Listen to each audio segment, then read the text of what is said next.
காதல் ஆசை யாரை விட்டதோ.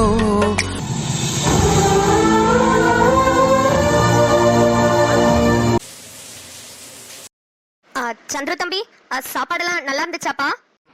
சூப்பரா இருந்துச்சுமா. நான் தன்மை கிட்ட கூட சொல்லிட்டு இருந்தேன், சாப்பாடு டேஸ்ட் செம்மையா இருக்கு, எனக்கு ஏதோ ஹோட்டல்ல சாப்பிடுற மாதிரி இருக்குன்னு சொல்லிட்டு இருந்தேன். ஆனா உங்க சமையல் ஒரு படி மேலமா, ஹோட்டல் சாப்பாடை விட சூப்பரா இருந்தது. என்ன ஏன் எல்லாரும் சிரிக்கிறீங்க? சந்துரு, அது ஹோட்டல் சாப்பாடு மாதிரி இல்ல, அது ஹோட்டல் சாப்பாடே தான். என்னது ஹோட்டல் சாப்பாடா? ஆமா சந்துரு, எங்க அம்மாக்கு சுத்தமா சமைக்க தெரியாது. அதான் அப்பா எதுக்கு ரிஸ்க் எடுத்து மாப்பிள்ளை மனசை கஷ்டப்படுத்தணும், நம்ம ஹோட்டல்லே ஆர்டர் பண்ணிக்கலாம்னு ஆர்டர் பண்ணிட்டாரு. ஓ சரி சரி.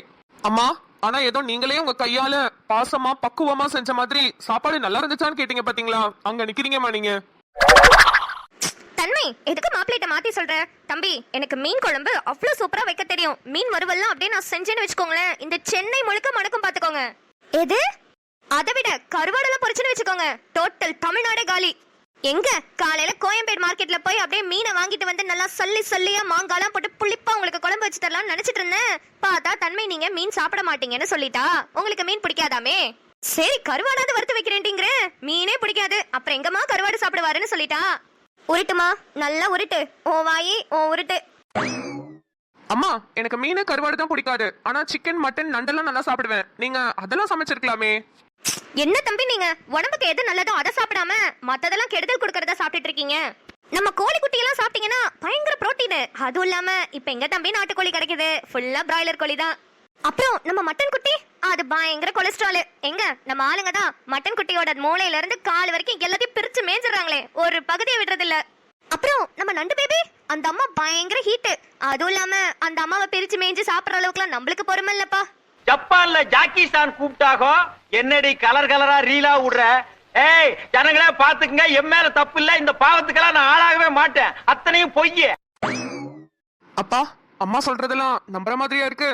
நானும் ஆரம்பத்துல உங்களை மாதிரி தான் தம்பி, டவுட்டாவே இருந்தேன். ஆனா நம்பினாதான் சோறு. சோறு இல்ல டீயாவது கொடுப்பேன்னு சொன்னா, அதான் நம்பிட்டேன். Hello, excuse me. நிம்மதி? என்ன நிம்மதி? ஏண்டி உன் தங்கச்சியை பார்க்க வர, எனக்கு பிடிச்சது ஏதாவது வாங்கிட்டு வந்தியாடி? என்னடி உனக்கு பிடிச்ச நானே இங்க வந்திருக்கப்ப உனக்கு ஏதாவது தனியா வாங்கிட்டு வரணுமா என்ன? பிஞ்ச செருப்பாலே பிய பிய அடிப்பேன். எந்த கேனக்கு இருக்கேண்டி சொன்னா உன்னை எனக்கு பிடிக்கும்னு? நிம்மதி, நாப்பா மாப்பிள்ள முன்னாடி போய் அக்காவா செருப்பால் அடிப்பேன் அப்படி இப்படின்னு பேசிட்டு இருக்க. போ பேசாம போய் உட்காரு. மாப்பிளையே செருப்பால் அடி வாங்கிட்டு உட்கார்ந்திருக்காரு, அப்புறம் என்ன? வாயாடி, இன்னும் சில பல முக்கியமான விஷயங்கள்லாம் நடக்க வேண்டியது இருக்கு தெரியும்ல. அப்புறம் நானே ஆட்டத்துல பூந்து எல்லாத்தையும் கலைச்சு விட்டுறேன் பாத்துக்க. ஐயோ மாம்சே, மன்னிச்சு, தெரியாம சொல்லிட்டேன். இத வச்சு என் வாழ்க்கையில விளையாண்டாதீங்க. என்னம்மா பல்ல பல்ல காமிச்சிட்டு இருக்க? வழக்கம் போல மட்டன் குட்டி, மீன் குட்டி, நண்டு பேபின்னு கதை விட்டுருப்பியே. ஆமாண்டி, சமைக்க தெரியாதுன்னு சொன்னா என்ன எவ்வளவு கேவலமா நினைப்பாரு. அதான் நான் பாட்டுக்கு இஷ்டத்துக்கு வாயில வந்ததெல்லாம் விட்டேன். அவரும் பாவம் நம்பிட்டாரு. ஏமா, அவரை பார்த்தா நம்புற மாதிரியா தெரியுது? நம்பலன்னா டீ காஃபி தர மாட்டேன்டி, அப்ப நம்பிதானே ஆகணும். சுடரே, வேற லெவல் நீனு. உன்னையெல்லாம் சுனாமி வந்தா கூட தூக்கிட்டு போக முடியாது. சுனாமிக்கே கிளாஸ் எடுத்து அதை ஓட விட்டுருவ. என்ன அக்கா தங்கச்சியோட வரலாற்று கதையை சொல்றேன்னு கூட்டிட்டு வந்து இப்படி அமைதியாவே உட்காந்துருக்க? எங்க இருந்து ஆரம்பிக்கிறதுன்னு தெரியல. சரி உட்காந்து யோசிச்சுட்டே இரு, நான் அப்புறமா வந்து உன்னை பாக்குறேன். ஏங்க, நானே குழம்பி போயிருக்கேன். என்ன உனக்கு குழப்பம்? உங்க ரெண்டு பேருக்கும் என்ன பிரச்சனை அதை சொல்லு ஃபர்ஸ்ட். எங்க இருந்து உங்க ரெண்டு பேருக்கும் பிரச்சனை ஆரம்பிச்சிச்சு? இல்ல பிறந்ததுல இருந்தே நீங்க ரெண்டு பேரும் இப்படிதான் அடிச்சுக்குவீங்களான்றத சொல்லு. இல்லங்க, நானும் பூர்ணியும் இப்ப இருக்கிற மாதிரி முன்னாடி கிடையாது. இந்த சண்டை, இந்த ஈகோ, இது எல்லாமே அந்த பிரச்சனைக்கு அப்புறம் வந்ததுதான். நீங்க எங்களை நல்லா நோட்டீஸ் பண்ணிருந்தீங்கன்னா தெரிஞ்சிருக்கும் எங்க ரெண்டு பேருக்குமான வித்தியாசம். தெரிஞ்சதுமா? அது கேட்டா இது என்னோட விருப்பம், எனக்கானது, நான் இப்படிதான் போடுவேன்னு நீ சொல்லுவ. நினைச்சேன் நீங்க அதை கவனிச்சிருப்பீங்கன்னு. ஒரு வாட்டியும் நீங்க சுடிதார் போட சொல்லி கேட்கும் போதெல்லாம் நான் உங்ககிட்ட சொன்ன ஒரே விஷயம், எங்க அம்மா என்ன திட்டுவாங்கன்னு. அப்ப உங்க மனசுல கண்டிப்பா தோணி இருக்கும்ல, எங்க அக்காவை பார்க்கும்போது எங்க அக்கா மட்டும் சுடிதார் போடுறா, ஏன் நான் பாவாடை தாவணி தான் கட்டுறேன்னு. உங்க அக்காவை பார்த்தா அதே நிமிஷம் எனக்கு அந்த விஷயம் தோணுச்சு. ஆனா உன்கிட்ட கேட்டு உன் மனசை கஷ்டப்படுத்த நான் விரும்பல. இதுக்கு பின்னாடி ஒரு பெரிய கதையே இருக்குங்க. நானும் பூர்ணியும் சின்ன வயசுல இருந்து ரொம்ப ரொம்ப ரொம்ப க்ளோஸா இருப்போம். எனக்கு அவ அக்கா மாதிரி இருக்க மாட்டா, அம்மா மாதிரி என்ன அவ்வளவு நல்லா பாத்துக்குவா. என்ன சொல்ற? உண்மையாவா? அப்புறம் ஏன் இப்ப இவ்ளோ சண்டை போட்டுக்கிறீங்க? எனக்கும் பூர்ணிக்கும் 3 வருஷம் வித்தியாசம். அவ 12th முடிச்சுட்டு பிஎஸ்சி கம்ப்யூட்டர் சயின்ஸ் எடுத்துட்டு படிச்சிட்டு இருந்தா காலேஜ்ல. நான் 9th படிச்சிட்டு இருந்தேன். அவ 3 வருஷம் அந்த பிஎஸ்சி அவளோட கோர்ஸை முடிக்க போற டைம், நான் 12th முடிச்சுட்டு அவ காலேஜ்ல பிஎஸ்சி சேரலான்னு முடிவு பண்ணியிருந்தேன். அப்பெல்லாம் நான் ரொம்ப பயப்படுவேன். பூர்ணி இல்லாம தனியா எங்கேயுமே போக மாட்டேன். எப்போதுமே பூர்ணி பூர்ணின்னு அவ பின்னாடியே தான் சுத்திட்டு இருப்பேன். அவளும் அதே மாதிரியே தான் என்ன ரொம்ப பாதுகாப்பா பாத்துப்பா. நான் பிஎஸ்சி அவ காலேஜ்லயே சேரலாம்னு நினைச்சப்போ நீ தனியா இருப்ப, உனக்காக நான் அடுத்து படிக்கிறேன்னு அவ எம்எஸ்சி எடுத்து நாங்க 2 பேரும் ஒரே காலேஜ்லயே படிச்சுட்டு இருந்தோம். அங்கிருந்து தான் எங்களுக்கு பிரச்சனையே ஆரம்பிச்சது. நாங்க 2 பேரும் எப்போதுமே ஒரே ட்ரெஸ் போட்டுட்டு தான் காலேஜ்க்கு போவோம். பூர்ணி அவளுக்கு ட்ரெஸ் எடுக்க போகும்போதெல்லாம் எனக்கும் ட்ரெஸ் வாங்கிட்டு வருவா. ஒரு கிளிப்ல இருந்து பென்னில இருந்து எல்லாமே அவளுக்கு என்னென்ன வாங்குறாளோ அப்படியே எனக்கும் அதே மாதிரி வாங்கிட்டு வருவா. அதே மாதிரி என்ன கூப்பிடுறது கூட ரொம்ப செல்லமா குட்டிமா தங்கம் இப்படின்னு தான் கூப்பிடுவா. பேர் சொல்லி கூப்பிட்டதே இல்ல. குட்டிமா, இந்த ட்ரெஸ் உனக்கு பிடிச்சிருக்கா? பிடிச்சிருக்குக்கா, ரொம்ப அழகா இருக்கு. அந்த கடையில இன்னொரு ட்ரெஸ் கூட பார்த்தேன் குட்டிமா, அது ரொம்ப அழகா இருந்துச்சு. அடுத்த தாட்டி போகும்போது அதை வாங்கலாம். சரிக்கா. நாங்க அன்னைக்கு பஸ் ஸ்டாண்ட்ல நின்று பேசிட்டு இருந்தப்ப பூர்ணி கிளாஸ்ல படிக்கிற ஒரு பையன் எங்கள்கிட்ட வந்து பேசினான். பூர்ணிமா,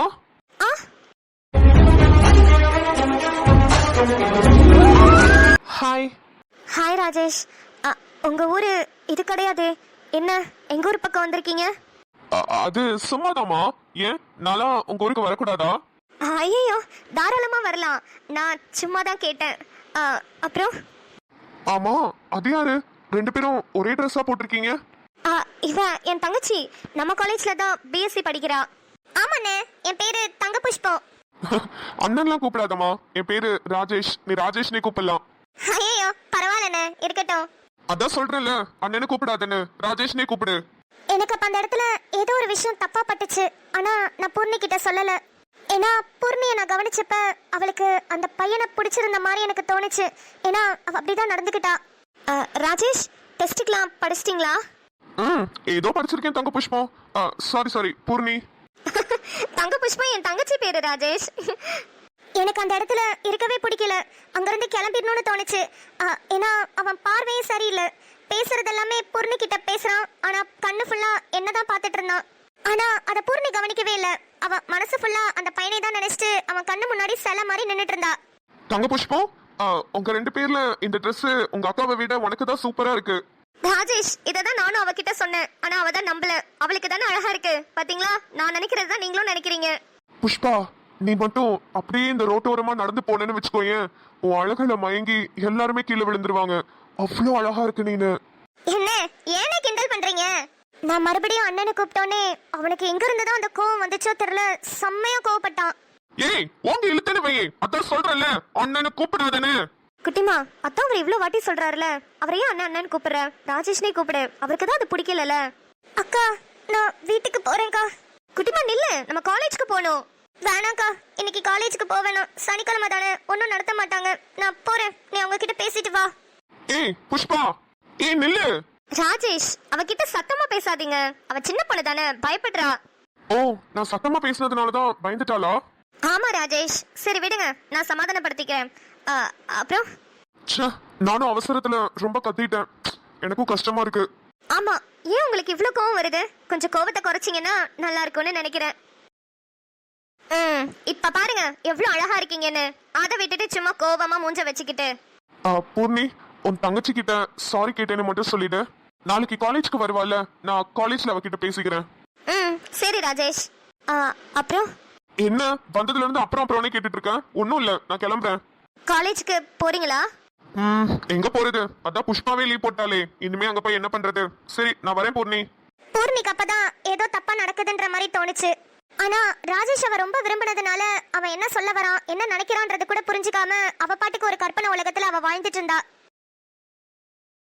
அக்கா, அன்னைக்கு பேசிட்டு இருந்தோம்ல, அந்த படத்தை என் போன்ல ஏத்திட்டு வந்திருக்கேன்க்கா. இன்னைக்கு பாக்கலாமா? அக்கா சொல்லுக்கா, பாக்கலாமா? வேலையெல்லாம் முடிச்சிட்டல, இல்ல ஏதாவது எக்ஸாம்க்கு படிக்க வேண்டியது இருக்கா? நான் பாட்டுக்கு பேசிட்டே இருந்தேன். ஆனா பூர்ணி வேற எதையோ நினைச்சிட்டு உட்காந்துட்டே இருந்தா. அப்பவே எனக்கு டவுட் வந்துச்சு. அப்புறம் பூர்ணி கிட்டே கேட்டேன், அக்கா அக்கா என்ன ஆச்சு? குட்டிமா சொல்லுமா. சொல்லுமாவா? இவ்வளவு நேரம் சொல்லிட்டு தானே இருந்தேன். அக்கா, நீ வேற எதையோ நினைச்சிட்டு இருக்க. நீ ஒரு 4-5 நாளாவே சரியில்லை. என்னக்கா ஆச்சு? உன்கிட்ட சொல்றதுக்கு என்ன குட்டிமா, நானே சொல்லான் இருந்தேன். அன்னைக்கு பஸ் ஸ்டாப்ல ஒரு பையனை பார்த்தல, அவன் கூட அண்ணனை உன்னை கூப்பிடாதன்னு திட்டினாரே. ஆமா, அவனா? அவனுக்கு என்னக்கா? உன்கிட்ட ஏதாவது வம்பிழுத்தானா? சொல்லு, 4 அரை அரைஞ்சு பல்ல தட்டி கையில கொடுத்துறேன். ஏய், ஏன் கத்துற? பொறுமையா பேசு. அதுவும் இல்லாம எதுக்கு இவ்வளவு கோவம் பண்ற? அமைதியாரு. சரி சொல்லு, அவனுக்கு என்ன? என்னமோ தெரியல குட்டிமா, அவனை பார்த்தாலே ஏதோ மனசுக்குள்ள பட்டாம்பூச்சி பறக்குது. 1000 வாட்ஸ் பல்பெல்லாம் எரியற மாதிரி ஒரு மாதிரி இருக்குடி.